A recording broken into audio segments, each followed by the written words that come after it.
In a distant galaxy where countless species had evolved over millennia, the galaxy's most prestigious academy sat atop the capital planet of Vexoria. Here, young aliens from all over the universe gathered to study and prepare themselves for the challenges of life in a society driven by knowledge, power, and exploration. The Academy's reputation was unmatched, and its students were the brightest of their species. Among the students was a young Solari named Zork, who had traveled across the stars from his home planet in search of greater wisdom.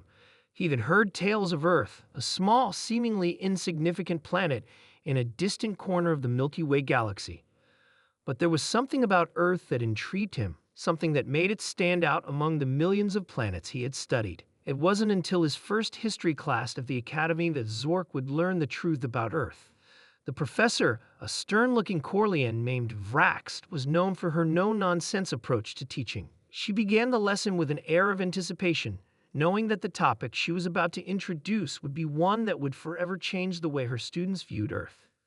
Today, Professor Vrax announced, "We will study one of the most fascinating yet terrifying aspects of human history. It is an element that has earned Earth the respect and fear of the entire galaxy, the concept of pets." The room fell silent. Zork's antennae twitched with curiosity, and he exchanged confused glances with the other students. Pets? What were these humans thinking? It was well known that the galaxy's advanced species had long moved beyond the need for such primitive practices. Most beings in the Academy had evolved far beyond the concept of domestication. To them, the idea of keeping another species as a pet was barbaric, almost laughable. Professor Vrax continued, "Humans, unlike most of us, chose to domesticate various creatures from their planet. But here's the twist. Humans themselves were the pets." The shockwave of this revelation rippled through the class. Zork's eyes widened. He had heard stories of humans, intelligent, resourceful creatures, but pets. How could that be? His mind raced, struggling to grasp the concept. Indeed, Vrax said, pacing before her class, humans, in their early history, often became the property of other species. Whether it was their willingness to serve, their loyalty, or the strange bond they formed with their masters, humans were domesticated in ways unimaginable by most advanced species.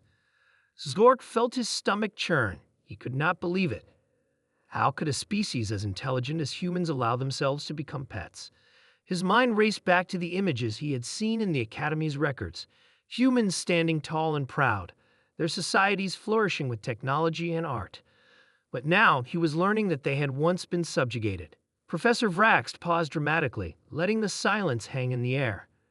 Then she continued, "This all changed when humans discovered their unique strength, an ability to bond with their masters in a way no other species could. Humans began to form relationships with their captors, sometimes even surpassing the power of their overlords. They were not mere animals. They were beings capable of influencing their masters' decisions, changing the course of their lives." Zork could hardly keep up with the professor's words. The thought of humans as pets was difficult to swallow. How could such a thing happen? Wasn't there some sort of uprising? Hadn't humans fought back? Professor Vrax was quick to address the unspoken question. Yes, eventually, humans did fight back, but not in the way you might expect. The humans did not rise in rebellion through violence or war. Instead, they used their intellect, their adaptability, and their bond with those who had kept them as pets. They learned how to manipulate their masters, how to make their captors believe that the humans were the key to their own power. Zork's mind reeled. The humans had outsmarted their captors. He began to understand that humans were not just survivors. They were strategists, manipulators, and diplomats in ways that no other species could match. This was not the story of a primitive race, but of a people who had turned their captivity into a weapon. Eventually, Vrax continued, "Humanity liberated itself, and those who had once kept them as pets were forced to acknowledge the humans' unique power. Earth became a symbol of resistance, and the human species earned the title of the greatest survivors in the galaxy. It was through their bond with their former masters that they learned to adapt, to thrive, and to conquer." Zork sat back in his seat, stunned. His perception of humans had been completely flipped.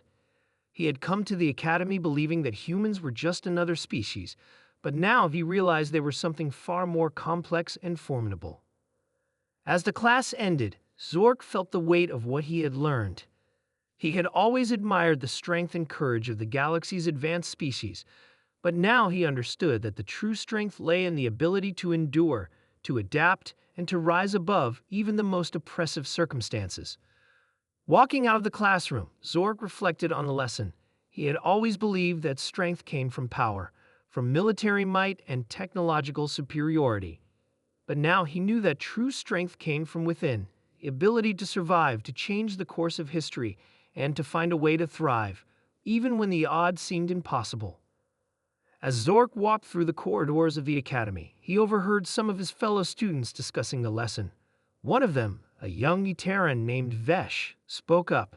"I can't believe it," he said, shaking his head. "Humans were pets. How could they let that happen?" Zork smiled quietly to himself. "It's not about letting it happen," he said. "It's about how they made it happen. They turned a weakness into their greatest strength." The other students fell silent, pondering Zork's words. They may have been the brightest minds in the galaxy, but they had just learned a lesson they would never forget.